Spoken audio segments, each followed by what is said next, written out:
خاموش پلیز خاموش. اللہ تیری عبادت کرتے ہیں، تیرے سے مدد مانگتے ہیں. میں آج سرگودا بار ایسوسی ایشن پریزیڈنٹ صاحب آپ کا شکریہ ادا کرتا ہوں. ممبرز جو پنجاب بار کونسل کے آج بیٹھے ہوئے ہیں 5، ان سب کو خوش آمدید بھی کہتا ہوں. آپ کا گیسٹ بھی ہوں اور ادھر آنے کا بھی آپ کا خیر مقدم کرتا ہوں. اور میری جو انصاف لائرز فیڈریشن ہے ان سب کو بھی میں آج خوش آمدید کہتا ہوں. اچھا جی، اب تھوڑی خاموشی سے آپ نے میری بات سنی، آرام سے. دیکھیں، میں پہلے تو آپ کو جو اپنی 26 سال پہلے میں اب اس جدوجہد میں آیا تھا، جہاد میں، اس کا ایک مقصد تھا، اور وہ جو ایک بہت بڑا مسلمان ذہن ابن خلدون کہتا ہے، جس کو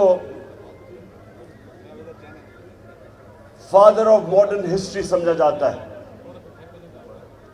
ساری دنیا میں مانا جاتا ہے کہ جو اس نے ماڈرن ہسٹری کی جو اس کی ابن خلدون کی جو فلسفہ تھا، وہ دنیا مانتی ہے کہ پہلا اتنا بڑا عظیم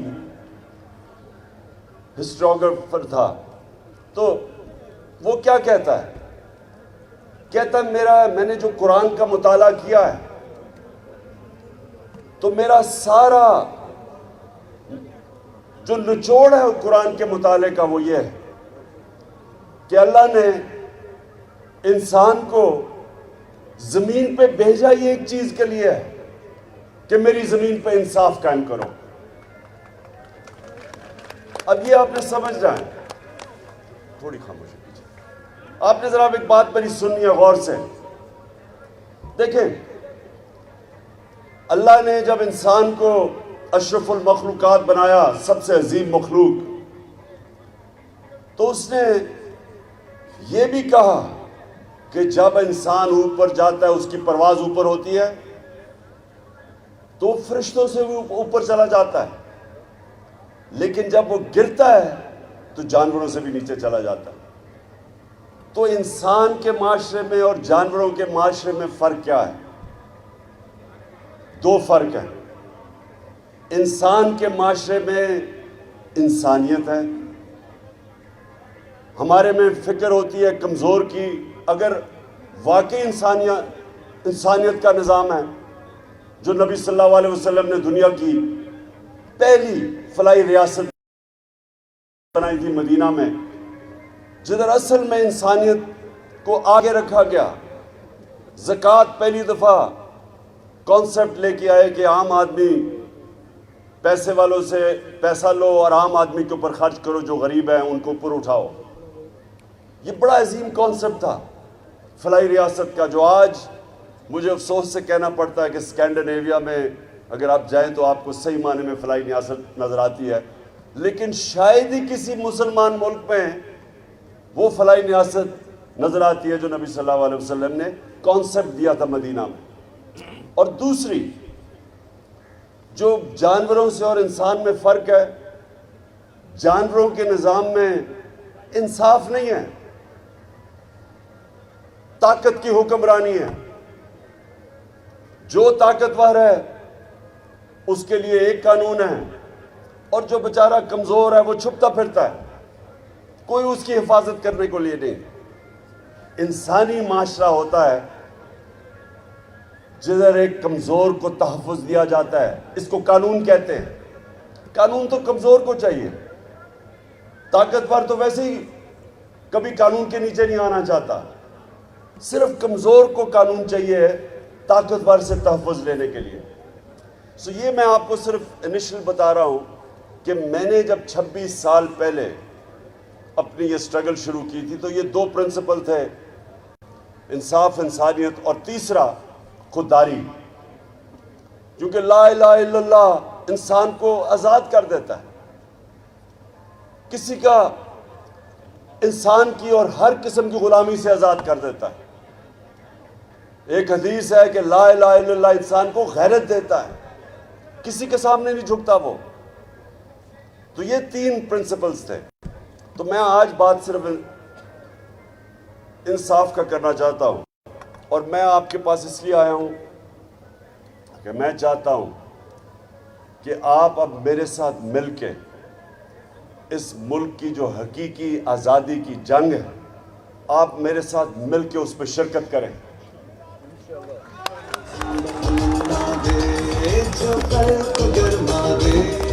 تو جو خودداری ہے، جو علامہ اقبال غلام مسلمانوں کو جگا رہے تھے اپنی شاعری سے، خود ہی کو کر بلند اتنا، انسانوں کو اٹھا رہے تھے، غیرت دے رہے تھے۔ اور پھر شاہین تو وہ ہے جب اپنی زنجیریں توڑ کے اوپر جاتا ہے، غلام تو اچھا غلام بن جاتا ہے۔ مولانا رومی جس طرح کہتے کہ جب اللہ نے انسانوں کو کہتے جب اللہ نے تمہیں پر دیا ہے تو کیوں زمین پہ رینگ رہے ہو؟ کیونکہ اللہ نے ہم سب کو وہ پوٹینشل دیا ہے کہ ہم تو فرشتوں کے اوپر بھی جا سکتے ہیں، لیکن مسئلہ یہ ہے کہ غلام اوپر نہیں جا سکتا، چاہے وہ غلام ہو اس لیے کہ ایک ملک کے اندر ظلم کا نظام ہو، جو طاقتور کا انسان غلام بن جاتے، یہ جو فیوڈل سٹرکچر ہے یا جو جاگیردارانہ نظام ہے، یہ کیا ہے کہ جو اوپر جاگیردار ہے وہ قانون کے اوپر ہے، نیچے جو بیچارے ہیں ان کے پاس کوئی حقوق ہی نہیں ہے، تو غلام رہتے ہیں۔ میں ہمیشہ بتاتا ہوں لوگوں کو کہ جب بھی اس بر صغیر میں فتح کرنے والے کانکررز آئے، سب شمال سے آئے سوائے انگریز کے جو سمندر سے آیا، تو کوئی راستے میں رکاوٹ نہیں ہوتی تھی۔ جب وہ پہاڑوں سے نکلتا تھا، افغانستان سے، خیبر سے نکلتا تھا، تو سیدھا راستہ پہنچا تھا دلی کا، کیونکہ لوگ غلام تھے۔ جب وہ غلام تھے تو وہ لڑتا ہی کوئی نہیں تھا اپنی آزادی کے لیے، صرف آزاد لوگ اپنی آزادی کے لیے لڑتے۔ تو ایک پانی پت کی جنگ ہوتی تھی اور جو بھی جیتا وہ ہندوستان کا سربراہ بن جاتا تھا، باقیوں کی زندگی پہ کوئی فرق نہیں پڑتا تھا، کیونکہ وہ پہلے غلام تھے۔ صرف آزاد لوگ کھڑے ہوتے ہیں اپنی آزادی کے لیے، صرف آزاد لوگوں کی پرواز ہوتی ہے۔ تو ایک تو ہم نے اپنے ملک کو، یہ جو ہم اوپر امپورٹڈ حکومت بیٹھی ہوئی ہے جو کہ بیرونی امریکی سازش سے ہمارے پہ مسلط کی گئی ہے، جو وہ ہر کام کریں گے جو اوپر سے حکم آئے گا، یہ آپ کے حقوق کے لیے کبھی کھڑے نہیں ہوں گے۔ انہوں نے پوری کیمپین چلائی کہ پاکستان میں بہت مہنگائی آ گئی، عمران خان کو اس لیے ہٹانا چاہیے کہ مہنگائی بہت زیادہ ہے۔ جو 4 مہینے میں ان کے دور میں مہنگائی آئی ہے، اس ملک کی تاریخ میں ایسی مہنگائی نہیں آئی۔ آج جو مہنگائی ہے، جن لوگوں کو بجلی کے بل ملے ہیں، یہ تو ابھی ایک ہی ہے۔ ہر چیز آج مہنگی ہو گئی، اور ان سے پوچھو تو کہتے ہیں جی IMF کا حکم ہے۔ بلکہ ہمارے اوپر ایک نئی چیز، پہلے انہوں نے توہین مذہب لگا دیا میرے پہ، اب مدینہ میں جا کے لوگوں نے ان کو چور کہہ دیا، اس میں میرا کیا قصور تھا؟ میرے اوپر توہین مذہب، میرے اوپر یہاں FIR کاٹ دی۔ اب ایک منٹ اب شوکت ترین کے اوپر ایک اور نئی، اسے کہتے ہیں جی اس کو غداری کی دفعہ لگنی چاہیے۔ وہ کیا ہے کہ جی اس نے IMF کی توہین کر دی، توہین IMF، ایک اور FIR آپ کٹنے لگی ہے۔ تو ایک منٹ ابھی نہیں، تو ایک منٹ تھوڑا سا ذرا جذبہ سنبھالے، میں ذرا چونکہ آپ سے بڑی امپورٹنٹ باتیں کرنے آیا ہوں جی. تو سب سے پہلے یہ یاد رکھیں کہ ہماری جو حقیقی آزادی کی تحریک ہے اس میں ہم نے ایک آزاد، خود مختار، غیرت مند قوم بننا ہے جو کبھی کسی کی سوائے اوپر والے کی کسی کی غلامی نہیں کرے گی. اور ہم فیصلے پاکستان کے فیصلے پاکستان میں ہوں گے. کوئی امپورٹڈ فیصلے نہیں ہوں گے اس ملک پہ. کہ اگر ہم سمجھتے ہیں کہ روس سے تیل میں ہندوستان 40% کم قیمت پہ تیل خرید رہا ہے، ہم کیوں نہیں خرید سکتے؟ کیونکہ یہ امپورٹڈ حکومت کو خوف ہے کہ جن لوگوں کی یہ غلامی کر رہے ہیں وہ اجازت نہیں دیں گے ان کو. لوگ بچارے مہنگائی میں پس جائیں، یہ وہ کریں گے جو ان کے آقا ان کو حکم کرتے ہیں.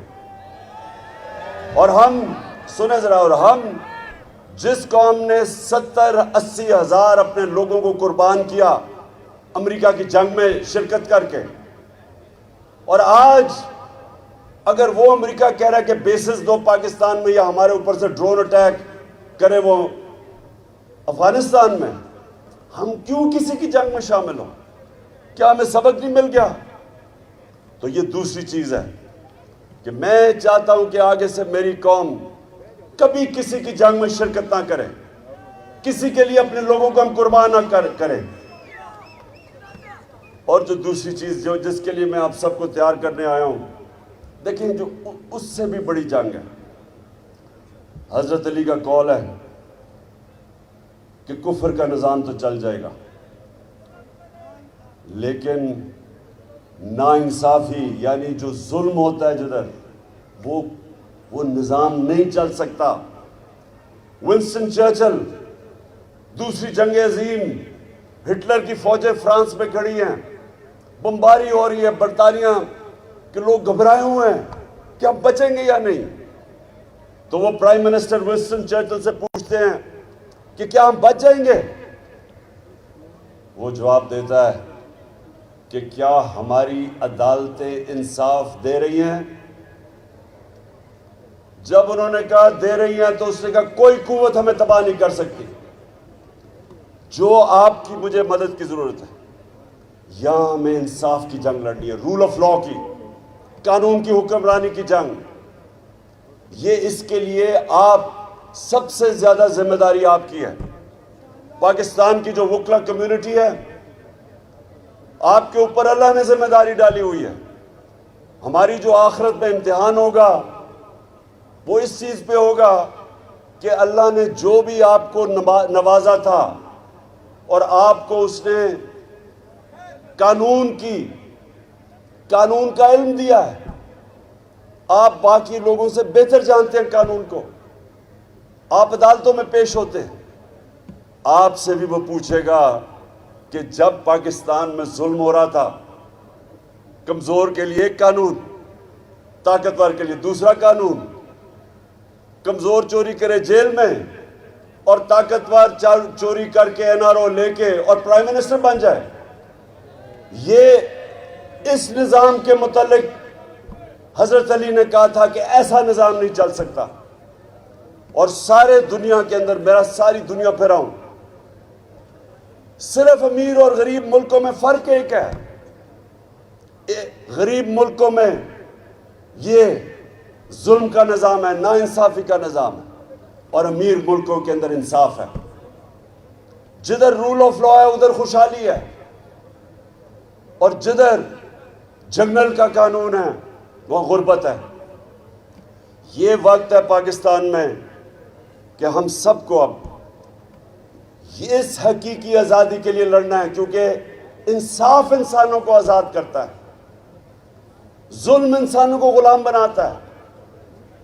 جب تک ہم اس قوم، ہم آپ وکلا اور قوم میں شعور پیدا نہیں کرتے کہ ہم نے اپنی آزادی لینی ہے انصاف لے کے، یہ ہو ہی نہیں سکتا کہ ملک کے سارے بڑے بڑے ڈاکو جو 30 سال سے اس ملک کو لوٹ رہے ہیں وہ آ کے ہمارے اوپر بیٹھ جائیں اور ہم چپ کر کے بھیڑ بکریوں کی طرح عمران خان کو کہے اچھا جی سیلاب آ گیا، عمران خان چپ کر کے تسلیم کر لو ان کو۔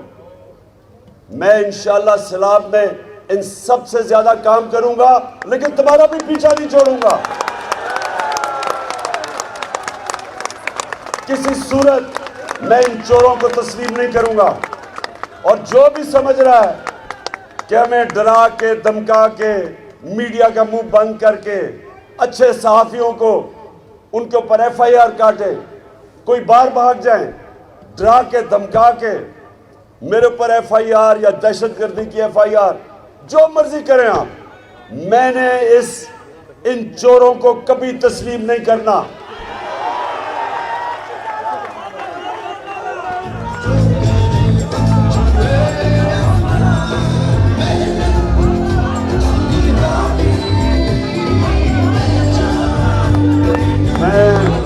میں اپنے سارے پاکستان کے وکلا کو آج اس حقیقی آزادی کی تحریک میں دعوت دے رہا ہوں۔ آپ نے سب نے میرے ساتھ چلنا ہے، اور کسی صورت یہ جو قبضہ ہوا ہے، ملک کے اوپر قبضہ کیا ہوا ہے، اس مافیا نے قبضہ کیا ہوا ہے، اور یہ ان کی جڑیں ہر جگہ ہیں، اور پوری ان کی کوشش ہے کہ ہم کسی طرح خوف میں آ کے ان کو تسلیم کر لیں۔ میں بار بار لوگوں کو کہتا ہوں کہ لا الہ الا اللہ بت توڑ دیتا ہے، پیسے کا بت، لالچ، خوف کا بت جو سب سے خوفناک بت ہے، جو انسانوں کو غلام بناتا ہے۔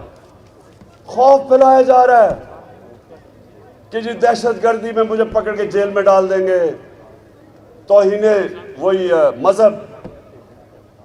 مدینہ میں تمہیں لوگوں نے شکل دکھائی ہے تمہاری کہ تمہیں چور کا ہے جو تم ہو، اور میرے اوپر لگا دیا کہ توہین مذہب۔ اسی طرح اگر ان کا خیال ہے کہ چینلز کو بند کر دیں گے، صحافیوں کو ڈرا دیں گے، جو مرضی کریں، آپ نے میرے ساتھ چلنا ہے۔ اور میں یہ آپ کو یقین دلاتا ہوں کہ یہ اتنی دور نہیں ہے آزادی۔ قوم پہلی دفعہ 26 سال میں پہلی دفعہ میں نے اپنی قوم کو ایسا شعور اور بیدار دیکھا جو کبھی پہلے نہیں تھا۔ اب میں سرگودا بار میں اب آپ کی بات جو آپ کا مطالبہ ہے اس پہ آتا ہوں۔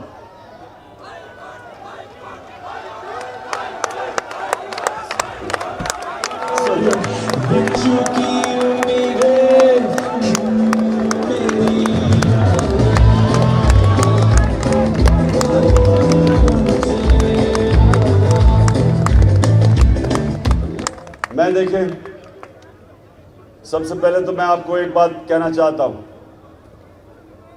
کہ پہلے میں اپنے ذاتی خیالات آپ کے سامنے پیش کروں گا، اور اس کے بعد میں حل بھی آپ کو بتاؤں گا کہ ہم نے کیسے یہاں کو سرگودا میں ایک ڈویژنل بینچ لینا ہے جو آپ سب کا ہے۔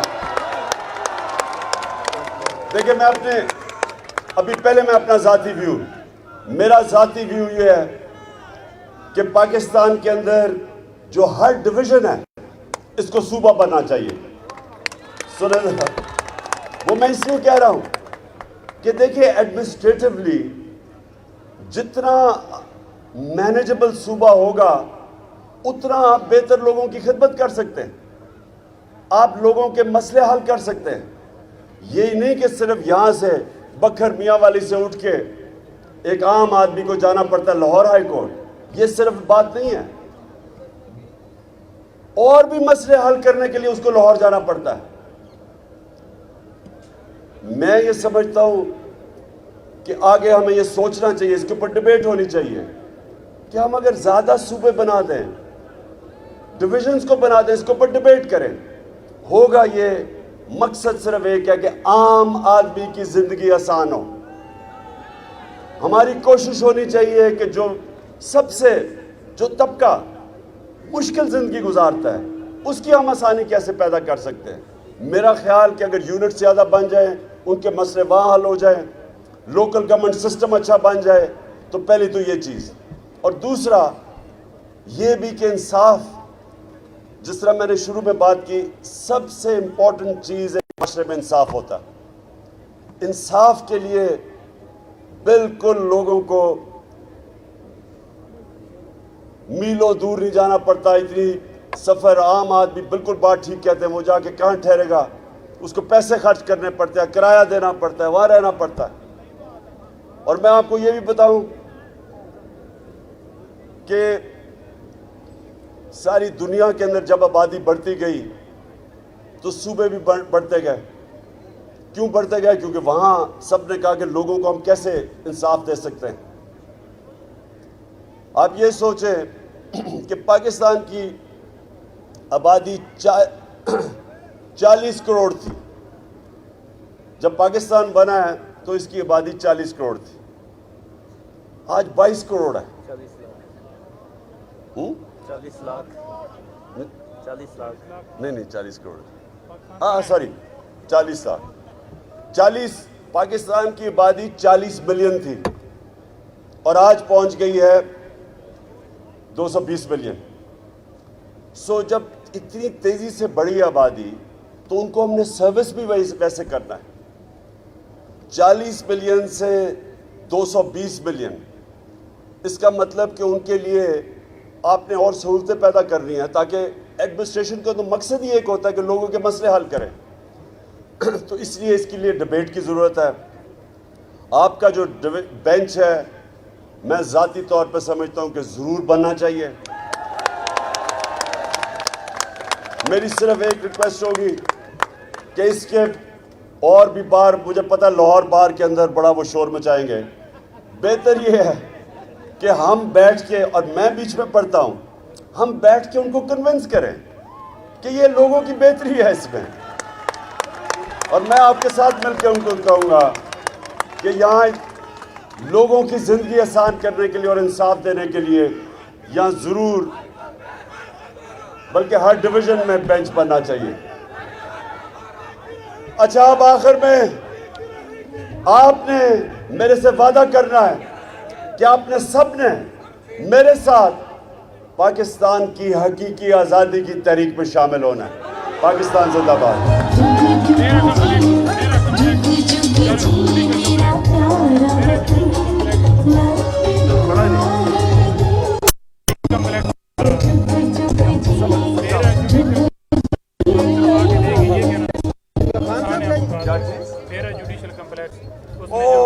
سوری، ایک چیز میں بھول گیا، ہم نے پہلی دفعہ اسلام آباد کے اندر ایک جوڈیشل کمپلیکس بنایا ہے، وہ بن رہا تقریباً کمپلیٹ ہو گیا ہے۔ یہ پہلی دفعہ اسلام آباد میں بنا ہے اور وہ ہماری حکومت نے بنایا تھا۔ بیرا کا، یہاں کا بڑے برے حالات پہ وہ جج بیٹھتے ہیں، انشاءاللہ بیرا کے اندر بھی میں ابھی